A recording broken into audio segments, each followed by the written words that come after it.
We've seen two insane games. All three times it's been the chasing team winning by a dominating margin. And somehow today seemed a little different from the other two games that we've seen over the past 2 days of IPL 2026. CSK versus RR. Um, Rain hit in the first part of the game, no delays as such, just a slight delay with the toss. And we saw what the pitch can do when it's been affected by rain. Yeah, three games chasing team has won. Not only has the chasing team won, but the home team has won in all three occasions. And notably, home teams have won the toss as well in all the three occasions. Well, people were complaining that they are bored of flat tracks, high scoring games, uh, the glamorous boundaries every other ball in the over. Yeah, CSK is here for the fans. They listen to you. So, no more 200 plus games. They are also making sure that the game ends in time and you all sleep and take care of your health because tomorrow is a Tuesday and you all need to get back to office. Yeah, which is why they let us do this live early. Because unfortunately, yesterday I fell asleep while watching the MI versus KKR game, or we would have gone live after that also. Um, anyway, thank you, CSK, for this wonderful Tala tribute. I will take it any day of the week. And it's great to be doing a live this early in the evening. It's very refreshing. That means I get to have an extra 30 minutes of sleep. Yeah, thank you, CSK. Indeed. Right. So let's talk about the pitch per se. There was a good patch of green and brown on the surface, a very typical Guwahati pitch, if you ask me. But the fact that it was under the covers for a good amount of time obviously meant that you would have something in there for the bowlers, if not anything, at least for the first 6 overs within the power play. So, as we have learned from May 18th, 2024, if the pitch sweats under covers, then shut up, put your bat in front of the stumps, and play sensibly. Unfortunately, they don't know how to play swing, they dance. Smooth's They wise dance. words. Yeah, if you can't play, you swing. I think it's the Brendan McCullum theory that people are trying to follow. Yeah. And let's start straight away, start with that incredible bowling. So, Favorable Josh, conditions yeah. and very disciplined line and length from Berger and Jofra Archer to start off, and it paid them off perfectly well. So time and time again, it proves you that if you bowl in the right areas, you'll get the wickets. Yeah, Classic look, fast bowling. Joffrey Archer was swinging the ball at 140 clicks, so it's not something that you see very frequently. I think the only bowler that used to consistently do it at one point was Dale Steyn in his prime, right? Yeah. Bowl at 140 and manage to swing the ball because usually when you put pace on the ball, you don't see it move too much. But in this case, with that much assistance from the pitch as well, a good amount of moisture seeping out, the pitch managing to sweat under the covers, all those factors came together and resulted in a nice little batting collapse for CSK. And Sanju and Rutraj, being the responsible batters there, should have at least seen off the first 4 overs, after which the rest of their batting could take over because they just don't have the experience in the lineup to handle this. And it's it's also that the wrong place of playing Ayush Matre at number three. Exactly. The combination and the order, it's definitely not working out well for CSK at the moment, with a lot of concerns already on their plate. Yeah. Look, they brought Sarfraz Khan in as the impact substitute for Ayush Third Mathur. over. Yeah. It was actually a little baffling to me that they did that because end of the day there are poor batting conditions.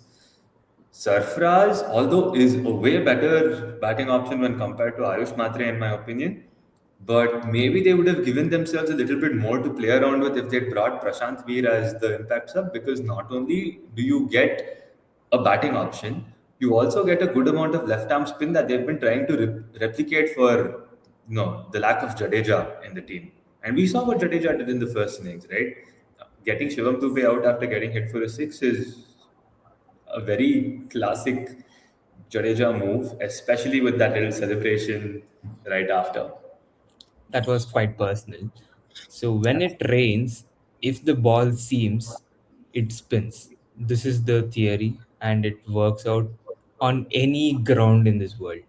Absolutely. And with the absence of Brevis, they should have gone with Prashant Veer and cushioned that batting and that bowling lineup as well. Yeah. So And I called this at the beginning of the season. I'll say it again. For some reason, I've been getting those same Jake Freezer McGurk vibes from Ayush Matre since last season. And there are enough WhatsApp messages on our chats to prove the fact that I've always been an advocate of this little tiny little detail. Someone else, on the other hand, referred to Ayush Matre as the next Unmukh Chand.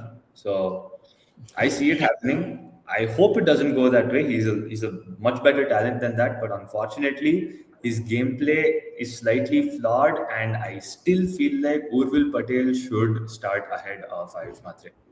Just a more yeah, technically, yeah, spot on with the Urul Patel call over there. Uh, let's start with Sanju Samson.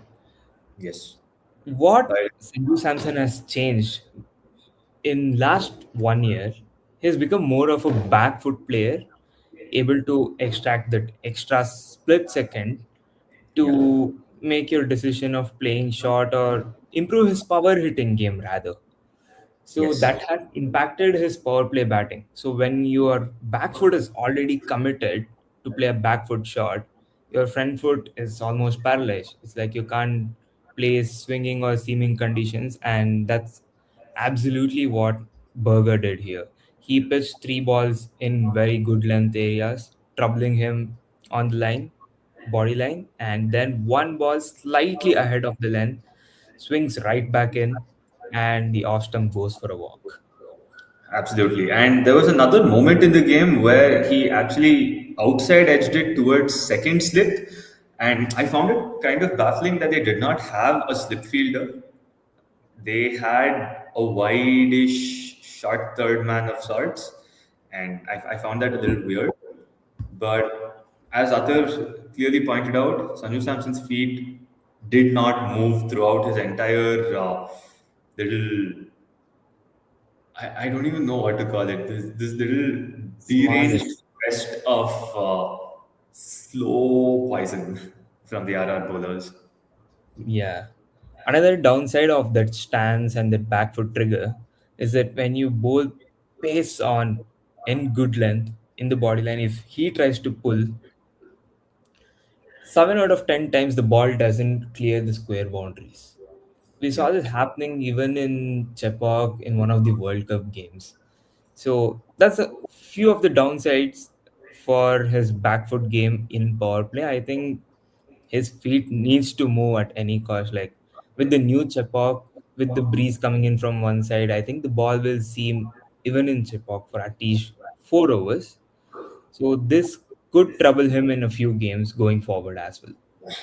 Very possibly. And the longer it takes for him to find some form, the longer it's going to take for Rudraj Gaikwad to find his own form as well. Because I feel like it kind of complements his batting style, which is why he's opening right now. The fact that Sanju Samson has shown a tendency to accelerate very quickly in the power play is why Gaikwad wants to give himself a little bit more time. But if that doesn't happen, then both of them are stuck playing a game of tala tala. Yeah, a lot of problems from the first game itself. Ayush Matre came in, never looked in touch. Berger and Jofra continuously troubled him, and he nicked one off to the keeper, a surprise bouncer. And then in came Sarfaraz Khan, who looked in great touch with those two shots, Yeah. pure confidence, and only to go back. in the same speed to the pavilion. And what followed was a collapse and no lack of responsibility on a good batting track. Yeah, and look, I mean, Jafra and Berger bowled brilliantly with economy rates of 4.5 and 6.5, which, and funnily enough, Nandre Berger has been given the Player of the Match award and not Jafra Archer. I Hmm. just checked that out. But again, since both of them bowled equally well, I just feel maybe Looked quite effective he gave it to for Nandre spells. Berger because he had the more impactful wickets when compared to the other guy. So makes sense. And we saw what Jadeja did right after that.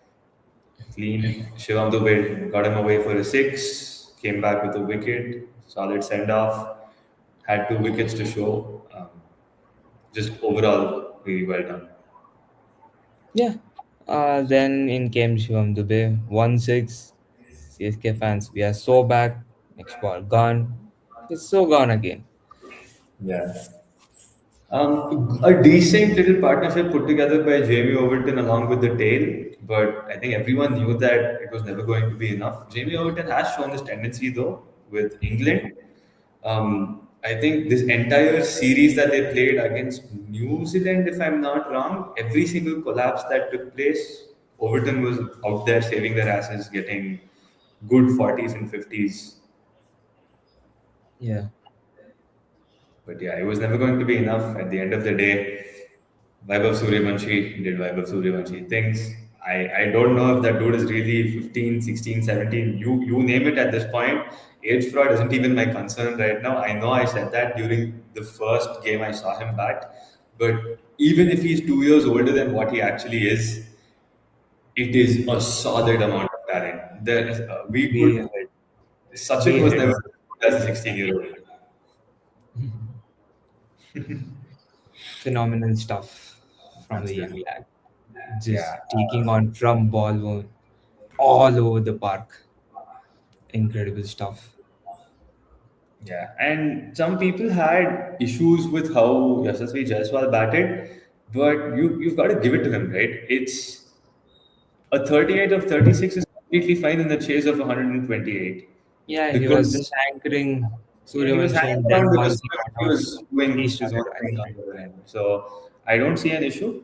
Once Suryavanshi was out, we saw him play a few shots as well. A little sweep that was dropped at square leg, a really good six over long off. We saw him play his shots. He's showing the right kind of intent. He's being responsible at the same time. And even after Suryavanshi was out, we saw Dhruv Jurel come in and score an 18 of 9. I'm surprised they're playing Jurel at 3. Interesting. They're playing him at three, and I think they're completely backing Ferreira to be the designated finisher. Right. This can create slight problems for RR, in fact. Like, we saw what Hetman can do at number three. There are a Exactly. lot of players in the RR batting lineup who are good at that number three spot. Maybe Parag, Hetmeyer, or Well, yes. So my logic over here is Hetmyer for the West Indies at number 3 was top notch. But if you play Hetmyer at 3 in the Rajasthan Royals setup, then you have Jaiswal, Suryavanshi, Hetmyer, who are three left-handers up in your top order. In most cases, especially in T20 cricket, you wouldn't want that. You just want to have a right left combination to target the short boundary. Because I think in today's case, the short boundary was 60 meters, while the longer boundary was 70, and the straight boundary was 70 as well. So in situations like these, it really helps to have a right left combination. So maybe break that Hetmeyer factor up with a Parag in between, because Riyan Parag at number 5 makes no sense to me. So the only player among these three who is suited for number 5 automatically becomes Dhruv Jurel. That is just my way of looking at it, because now you have two lefties up top with the righty splitting them, then another lefty in Hetmeyer, then Jurel at 5, another lefty in Jadeja. So now you've split it across in a more even fashion to give yourself that space across the order, because then Jadeja can be followed by Ferreira depending on the situation, or the other way around. yeah, that breaks the pattern of right hand and left hand. But we saw what RCB did last year. They had no left hand batter as well. They just had all right-hand batsmen. But the particle factor is good It enough was for there them. for few games. Yeah, Then later on, after the tournament resumed, it was all right with Mayank coming in. exactly. I think Um, that right-left combination is overrated in It T20 is cricket. it is overrated to a good extent, but in games like these, where the shorter boundary is in play, that's where the right-left combination matters just a little bit more because it has nothing to do with matchups. It has nothing to do with the style of bowlers that are bowling, and bowlers these days are not exactly phased by the concept of right-left combinations. But end of the day, it's just the shorter boundary factor that makes a difference here. And in modern day T20 batting, like you can always switch or reverse sweep, so that negates the right left factor because each of your batter can play either on the right or left in that way. Yeah, yeah. For all you care, they should have sent Jadot as an opener just to send a message. It's not even about him playing well or not playing well. It's just about sending a message. Anyways, yeah, the run chase was quick, smooth, entertaining, fire blasting. Everything you can think of, and there's really not much to discuss from this game. And it's a very similar case for yesterday's game as well. MI versus KKR, at the end of the first innings, you thought they had something to defend. But once again, Jasprit Bumrah and Trent Bolt ensured that they were at least 20 under par. We saw that 250 was a par score in the Wankhede during the T20 World Cup. Nothing has changed on the surface. It's the exact same surface. And 221 by no means was going to be enough when Rohit Sharma is walking out with a mood like that. Finally, good to see Rohit Sharma play up to his potential, flagged by his fans and all around social media. Exactly. Finally, it's paying off what he has worked on his fitness and the shot. You could see that in his shots. Yeah. Classic shot. In in a batting order like this, if Rohit Sharma is giving you a 500 season at a strike rate of anything over 160, I think MI will be very happy with that. I know Suryakumar Yadav's form has been a little concerning. Tilak Verma has been a little up and down. But Rickleton and Rohit have been top quality. We saw Rickleton in the T20 World Cup. We saw Rohit with, I mean, overall recent form, even in the ODIs. He just has one gear and he has to keep going like that. Hardik and the rest of the order is good enough to chip in if these two can do what they did yesterday. In a batting lineup like Mumbai Indians, you are not really concerned about the form of the players. All it takes in a long tournament like this is just one game or one split over in a game for a batter to come back to his form. And Mumbai Indians has multiple match winners in the top seven, and even if one fails, the other three can chip in and still take you across the line. So that Exactly. shouldn't be a concern really. But we saw Surya Kumar Yadav playing his shot over fine leg from ball when he was trying to attack. So Surya Kumar Yadav in that Mumbai Indians jersey is something else. I don't know what his form will be playing for India, but whenever he turns up for Mumbai Indians, he suddenly gets that form. Yeah, he at least, if not anything, he plays at a decent strike rate. He doesn't hold back, and that also has a lot to do with the fact that he's been batting at three, and he has the likes of Tilak, Hardik, Namandir, and etc. to follow. Rutherford. Rutherford, exactly. So, with that much depth in their batting, he can't really afford to stick around and do nothing. I feel like if there was an early wicket, they would have sent Tilak ahead of him. But I mean, it goes without saying that this is probably the scariest side in the IPL, just ahead of RCB, largely because of their bowling options. Experience squad. Yeah, that bowling has just a little bit more of an X factor when compared to RCB, and Will Jackson Santner haven't even joined the team yet. So the batting will also deepen, and the overall experience in the bowling will also deepen. Yeah, at this I mean, point, I don't know if there is place for Will Jacks. It exactly. has to be Rutherford who has to sit out in that case. Yeah, and I don't mind it because at the end of the day, they still have four fast bowling options. They don't need Rutherford because of his batting, because Jax is still providing the same dimension overall. He was a contender for the player of the tournament in the World Cup as well. And Jax is a much more improved middle order batter slash finisher now. Exactly. Plus, the thing that makes a difference here is the fact that he can bowl off spin, right? You'll have Allah Ghazanfar obviously sitting out for Santner once Santner comes back. So left arm spin has to be complemented with a little bit of right arm off spin, and I'm sure that Will Jacks is good enough to handle that job Yeah. because this has been Uh, his role in England for the past 1 year. yeah. Not much to discuss from the yesterday's game.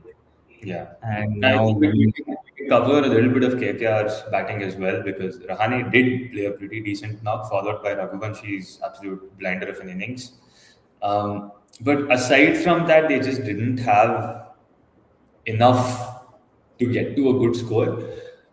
If there is something to talk about from yesterday's game, it is, I think, the 12th and the 13th over, which resulted in MI pulling the game back, right? They bowled Bumrah and Bolt in the 12th and 13th over, and all they did was hit Yorker after Yorker after Yorker, which is something you don't see that early in the innings.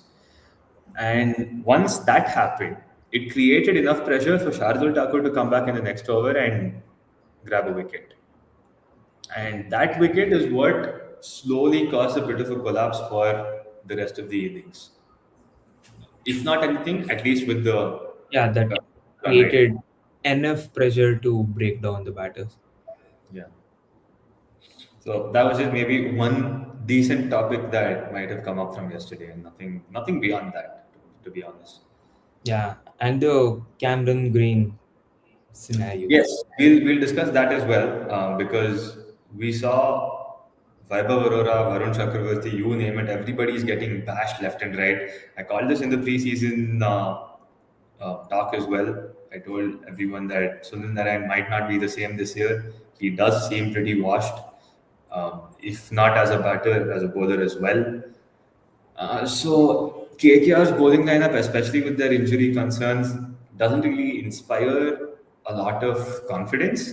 Although Karthik Tyagi looks good to me, it's just that he has to improve on these little weird no balls and wides that he keeps bowling once in a pretty regular frequency, if I may. But yeah, Cam Green, at the end of the game, Rahane actually responded to the presenter's question. He was asked, why didn't Cameron Green bowl? Because all these bowlers got bashed around left and right.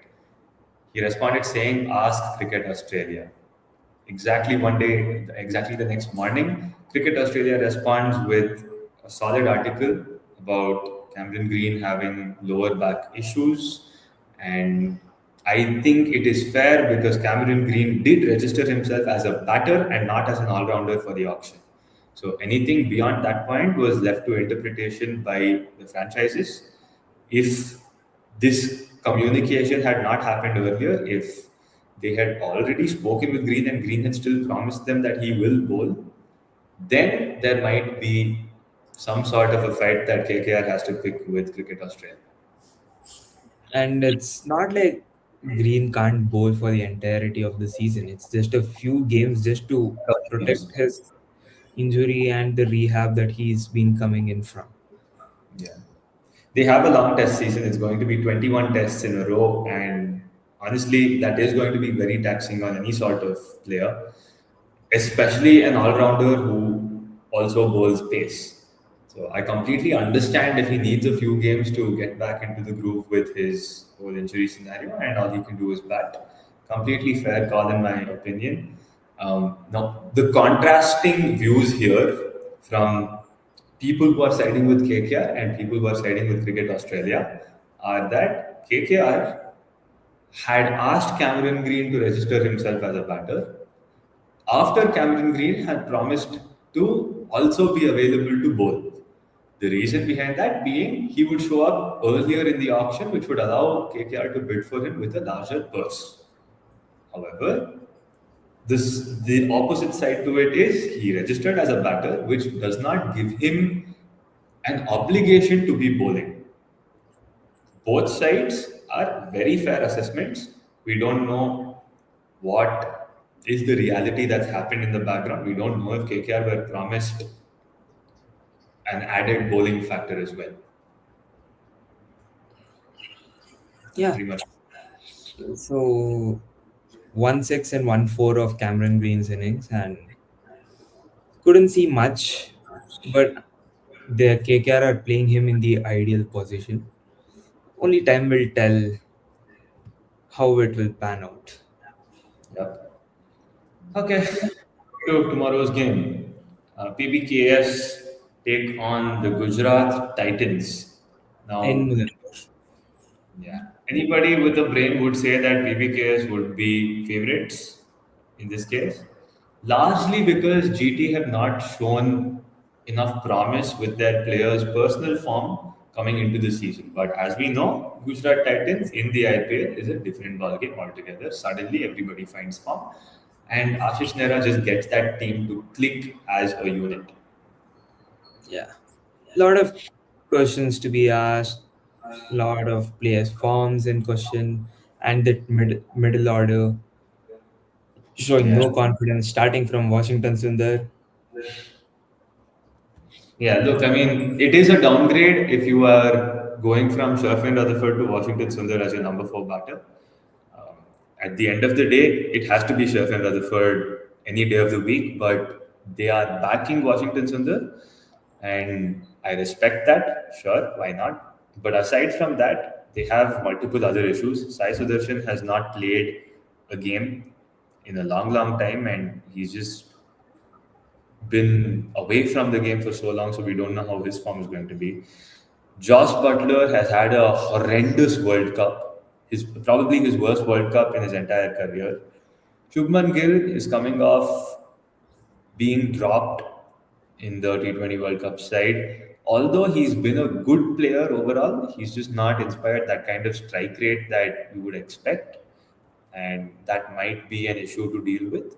Although in Ahmedabad, he is a different breed altogether. And from there, there's just not enough firepower in the lower order of the Gujarat Titans. So once again, they will be heavily dependent on their top three or four. Yeah, it again the same story. Then you have SRK Tewatia, Yeah. Rashid, and Maybe either Holder Washington. or Phillips, one of the two will be playing for sure. Ideally, Phillips should be playing in the form that he is in currently, Yeah. but I don't know how GT will use their overseas players. So you'll see Butler, Yeah. maybe Rabada, You will see Rashid. Butler and Rashid for sure. From there, it comes down to whether they want Rabada as a bowler or they're happy with having both Holder and Phillips in the playing 11. Yeah, they've gotten one very good buy in the auction with Jason Holder, Gives them a who is lot. currently coming in a very good form in T20 cricket, who has upgraded his bowling, and he's also been proving with her bat lower down the order that can be quite handy for Gujarat's batting. Yeah. That bats deep. Rashid Khan has been good with the bat and not with the ball. Post injury, Rashid has been completely different, where every other batter around the globe is picking him and just logging it over mid wicket, just one shot. And there's been another concern in terms of their spin department. Obviously, they don't have Noor Ahmed anymore to complement Rashid Khan. And last year, we saw Sai Kishore do a pretty solid job as the second spinner. Unfortunately for him, he's also been in very poor form, both in his domestic season as well as the TNPL. He's been bashed around all over the park when it comes to his bowling.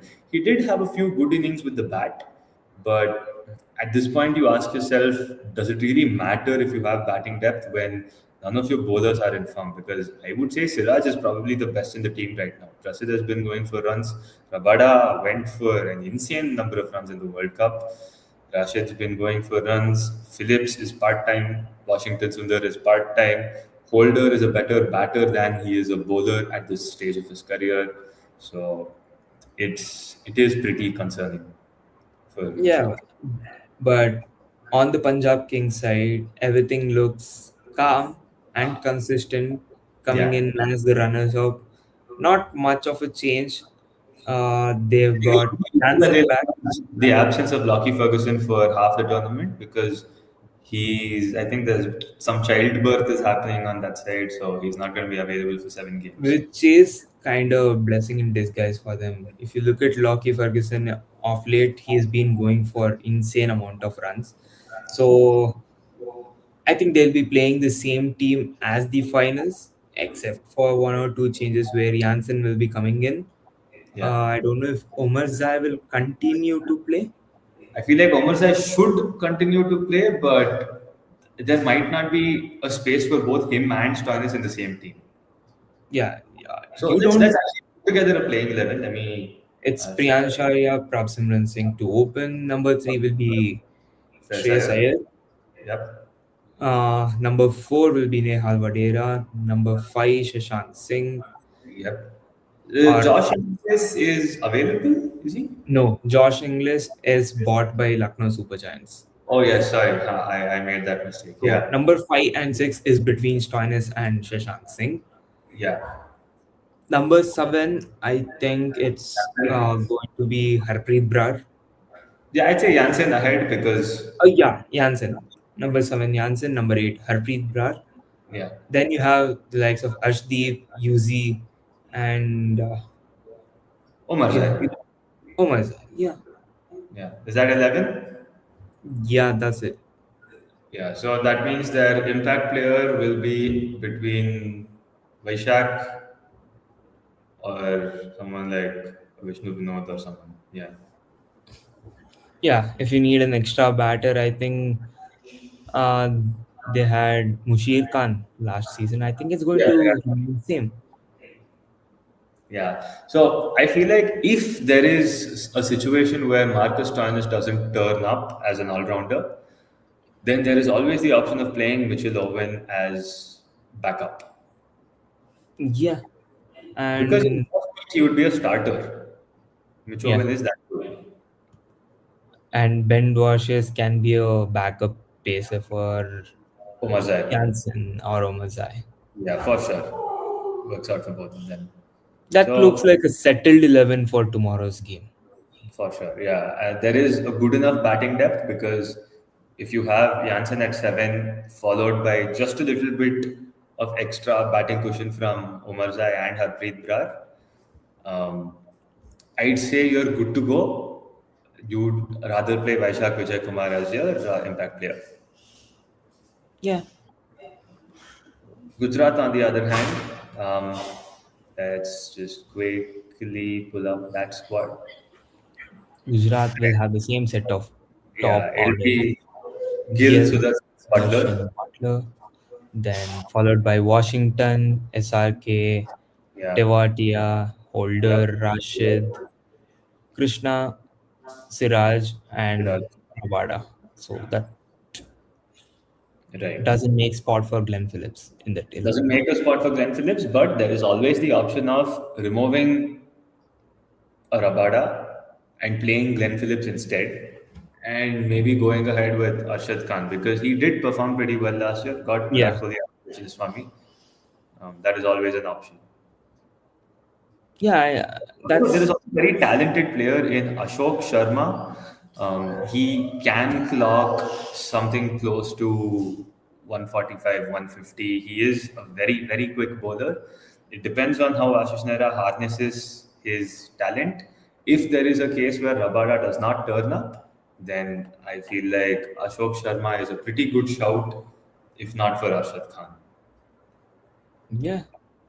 That looks like the most probable 11 for both the sides. Yeah. And they'll be playing in Mulanpur, and we're not sure how the wicket plays out. Last season, though, it was quite dangerous and tricky conditions to bat on.